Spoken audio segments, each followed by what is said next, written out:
Welcome back, episode 3. Today I'm here with Stephanie Fanelli, our office manager here at Paradiso Insurance, and a licensed insurance professional. I won't say how many years because it will get me in trouble. We don't want to give away her age, and that's never a good thing. So today we're here. We would like to talk about insurance claims, and the reason why we have Stephanie here is not only that she's a licensed insurance professional here, but she's recently had a claim on her own house. And a common question that's asked is basically, first and foremost, what happens when we find or discover a leaky pipe or a bursted pipe? So the first thing that happens is we ask at our agency, we would like you to pick up the phone and contact us. And if you discover a leaky pipe or water running and it's 3:30 on a Sunday afternoon, we have an app for you to be able to report a claim to us instantaneously, and we're going to put this in this video so you can download our agency app. It's for free. It will allow you to take pictures, submit a claim, talk to an insurance company directly right through the app on the hours that we're not available to talk. So with your claim, Steph, my first question to you is, first and foremost, how did you discover the water damage and or leaky pipes? We started a remodeling project to get rid of some 1970s tile, and when we did that, we realized the sheetrock and the wood behind it was all wet. And what was back when you started to remove that? Was it moldy? Was it? It was a little black and slimy and not so pretty. Okay.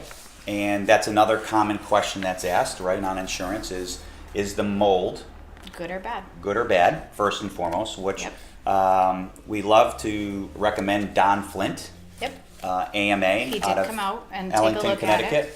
He's a fantastic local person who is honest, trustworthy, and I can promise you he shows up when he says he's going to show up. And so tell me what happened once Don Flint showed up.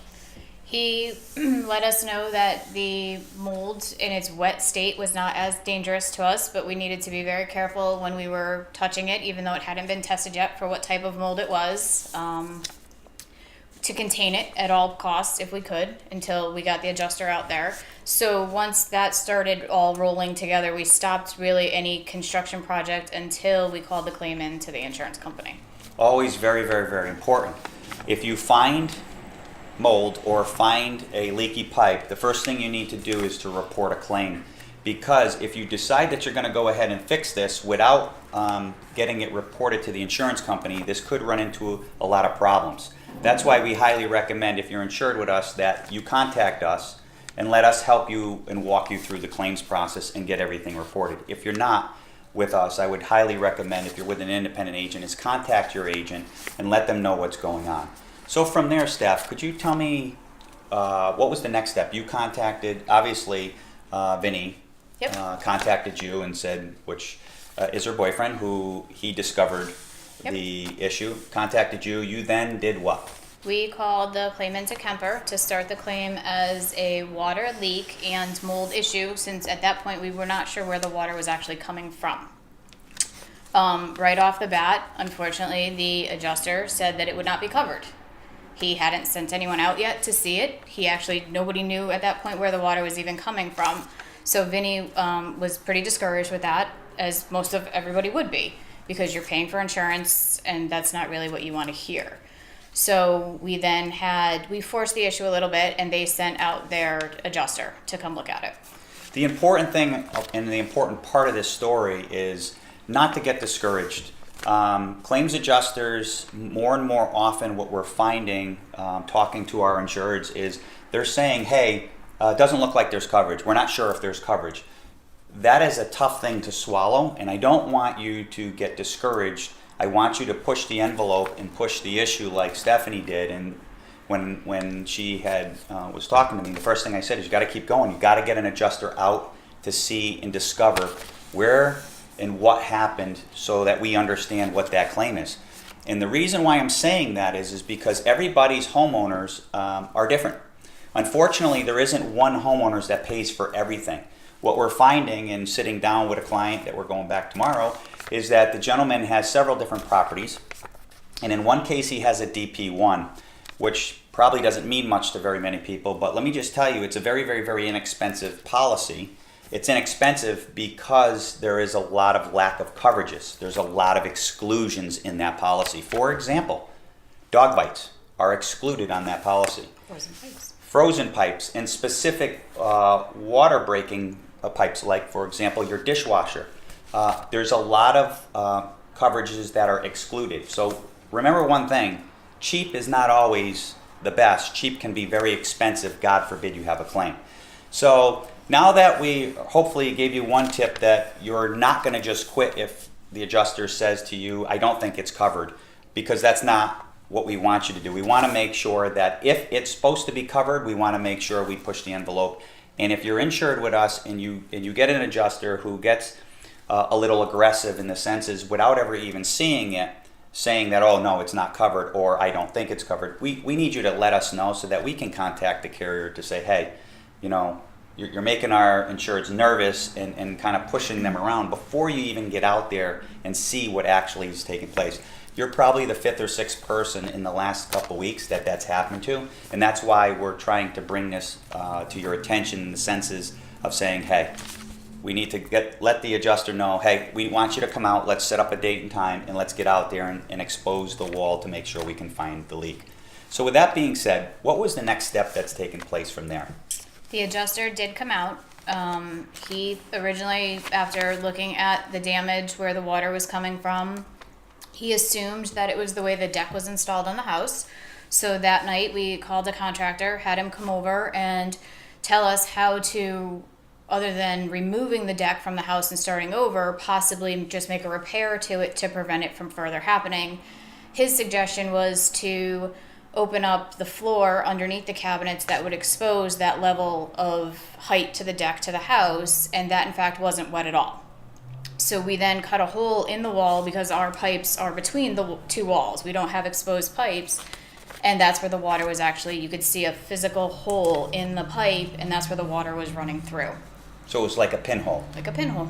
So every time you turned the water on, that was... Every time water drained out, or the dishwasher ran, or the garbage disposal went, it came right out into the wall. So that was probably a claim that was brewing for months and months on end until you were decided to get rid of your pink tile. Yes, pink tile from the 70s. Yes. Time to go. So if you're doing a project and you discover something like this, it's very important, first and foremost, is once you discover it, is to stop, contact your insurance agent, and follow the directions. And what's the next steps? Contacting the insurance company, taking pictures, and making sure an adjuster gets out there. So with that being said, you had said that it ended up not being the deck. So the Correct. deck was actually, even though it was installed improperly and it was wrong, it did not cause any damage to there. So when the adjuster came out, what was next said about finding the pinhole in the water? So he then sent a mold remediation company out to come take a look at it. We do have mold in our walls, behind our cabinets, in through our kitchen, and it has gone downstairs. So it was in our mudroom, it's in our laundry room, and it's in our downstairs, thank goodness, remodeled bathroom. So we've contacted a plumber. He's come out. He's replaced the one pipe that was damaged. He's got some more work to do, but we got the problem to be stopped immediately, and now we just have to rebuild the walls and replace all the sheetrock and the wood. Tip number 2. Stop it as fast as you can. Absolutely. You want to stop it as fast as you can, but also never start fixing things until the adjuster says, Correct. Go ahead. Correct. Very, very, very important. We have had people decide that they're going to fix things without getting the adjuster's permission, and I will tell you that delays things on payment, which can be an aggravation for you and an aggravation for us, because now we have to go and we have to fight to get you paid. Let the adjuster, we always want to protect the property, so in this case, you shut the water off, correct? Yep. You shut the water off so that there wasn't continued water, that pinhole was not continuing to leak. But the important thing is then the adjuster said go ahead, and now progress is taking place. So the other key thing is whenever you're dealing with mold, I highly recommend that you hire a professional. If you're local here in Talon County or even in the Hartford area, Don Flint, AMA, phenomenal guy. He's helped several of our clients. They've all said professional, great service, shows up immediately. But once again, you got to hire a professional. That's who takes care of this. So with that being said, I wanted to touch back on deductibles. We talk here at Paradiso Insurance about higher deductibles. When I first came into the business, most people had $500 deductibles. You probably had one on your first, yeah, 250. Been a long time. And today there isn't a company out there that sells less than 1,000. So we're a big believer in $2,500 deductibles. Why a higher deductible? Because what people don't understand is that on the smaller claims, which this is not a smaller claim, but on the smaller claims, if you have a $3,000 claim and then you get that repaired and insurance helps you, and then you have another claim within the 3 years, let's just say now you had a house fire or a dog bite, there's a very good chance you're going to be canceled by the insurance companies. And then when you have 2 claims within 3 years, it ends up pushing you into the pool, which is a high risk pool, which your prices go up 3 to 4 to sometimes 5 times the cost. So why do we recommend a higher deductible? We recommend a higher deductible so that that deductible is meant, and that insurance is really meant for claims that are not small in nature, not the $500, $800, $2,000 repairs. It's really meant for the, hopefully you don't have, but the kitchen fires, the leaky pipes that end up turning into mold and things of that sort. So I just wanted to touch upon deductibles. The last thing I wanted to touch upon is making sure that when you look at your homeowner's insurance policy and or any fire dwelling policies, non-owner occupied policies, make sure you check. Do you have replacement cost? Do you have actual cash value? We're just looking at a policy today, right? Gentleman thinks he has everything covered. He actually has a replacement policy, but he is 50% underinsured. What does that mean? That means that the gentleman has basically a 3,500 square foot property. It's insured for $225,000, which you cannot rebuild that at $75, $80 a square foot. What that means is you're underinsured. When we did a costimator, which says what that house should be replaced at, came in at $549,000. So because they were so underinsured that there is co-insurance, that is going to be a real issue if there's a major claim. You think you're going to get $225,000, but you're not. There's going to be an equation built in there, and you're going to be lucky to get $150,000 on a claim like that. So make sure that you have replacement cost on your property. Make sure that you know and understand what coverages are on your property, such as sewer and water backup. Super important to know, because if you do have a sewer backup, which we get those calls, there is coverage. If there is not sewer and water backup, then you don't have coverage on there. I'm not saying everybody has to have it. What I'm just saying is just understand your policy and understand what you have, because unfortunately insurance policies don't just cover everything. You have to make sure. In a day and age that people want cheap, the carriers are coming out with different types of policies, removing some coverages, making it less expensive, because that's what people want. But always remember that less expensiveness is coming at the cost of coverages. So hopefully today's little story from Stephanie is helpful for people to understand. And maybe if you haven't looked at your policy, that you want to take a look at it. And if you want to set up a time to sit down and go over your policy, we're always here to help. And we'd love to take the time to sit down with you. So with that being said, we're done with the insurance portion. We're going to go into some really cool community events that are going on. The Bald Eagle program is at Mansfield Public Library on February 15th from 6:30 to 7:30. This is a free event, absolutely 100% free. They will discuss the history of our country's national symbol, which is the bald eagle. Don't forget, that is February 15th at 6:30, and it goes to 7:30, and it's free. The Chinese New Year celebration at Stafford Public Library, February 16th at 4 o'clock.